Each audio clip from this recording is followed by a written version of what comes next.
Assalamualaikum warahmatullahi wabarakatuh. Di video kali ini, saya akan membahas perintah Nabi Muhammad jika terjadi wabah penyakit. Seperti apa perintahnya?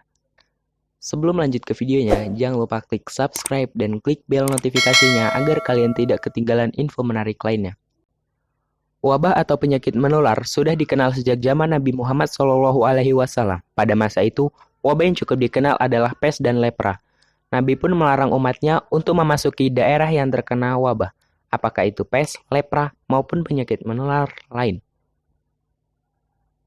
Rasulullah bersabda, "Jika kalian mendengar tentang wabah-wabah di suatu negeri, maka janganlah kalian memasukinya. Tetapi, jika terjadi wabah di tempat kalian berada, maka janganlah kalian meninggalkan tempat itu." Hadis riwayat Bukhari dan Muslim.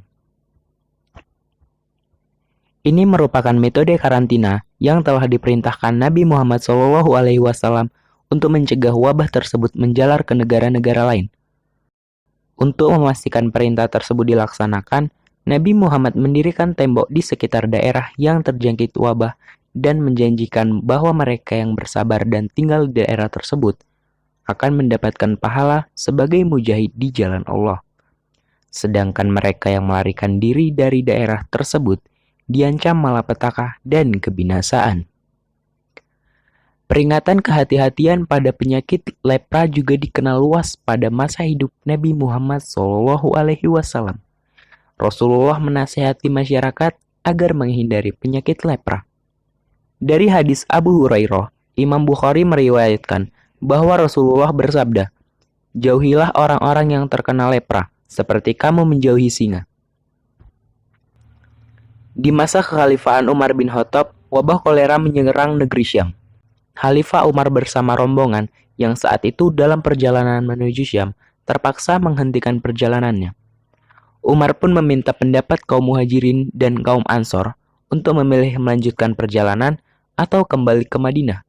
Sebagian dari mereka berpendapat untuk tetap melanjutkan perjalanan, dan sebagian lagi berpendapat untuk membatalkan perjalanan.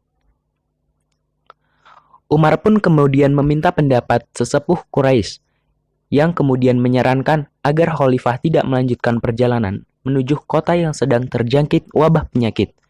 "Menurut kami, engkau beserta orang-orang yang bersamamu sebaiknya kembali ke Madinah, dan janganlah engkau bawa mereka ke tempat yang terjangkit penyakit itu," ujar sesepuh Quraisy sebagaimana dikutip dalam buku Pesona Akhlak Nabi, Ahmad Rofi Usmani 2015.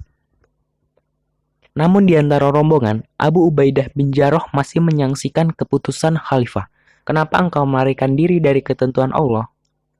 Umar pun menjawab bahwa apa yang dilakukannya bukanlah melarikan diri dari ketentuan Allah, melainkan untuk menuju ke ketentuannya yang lain.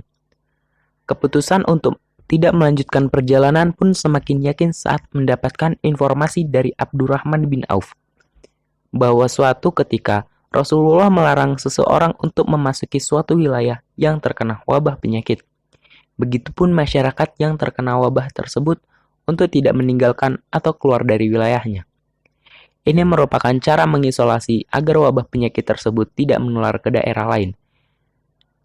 Negeri Syam kala itu, sekitar tahun 18 Hijriah, diterjang wabah kuas.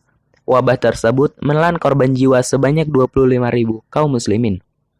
Di antara sahabat Nabi Muhammad SAW yang meninggal akibat wabah kuas adalah Mu'adz ibnu Jabal, Abu Ubaidah, Syarbil ibnu Hasanah, Al-Fad ibnu Al-Abbas ibnu Abdul Muthalib. Seperti diketahui, saat ini wabah virus corona dari awal tahun 2020 sampai sekarang ini sudah terjadi di seluruh penjuru dunia sampai ke Indonesia. Hingga saat ini, otoritas kesehatan dunia tengah berjuang untuk mencegah wabah virus corona ini menyebar lebih jauh, dan semoga kita dijauhkan dari virus ini. Wallahu a'lam bishawab.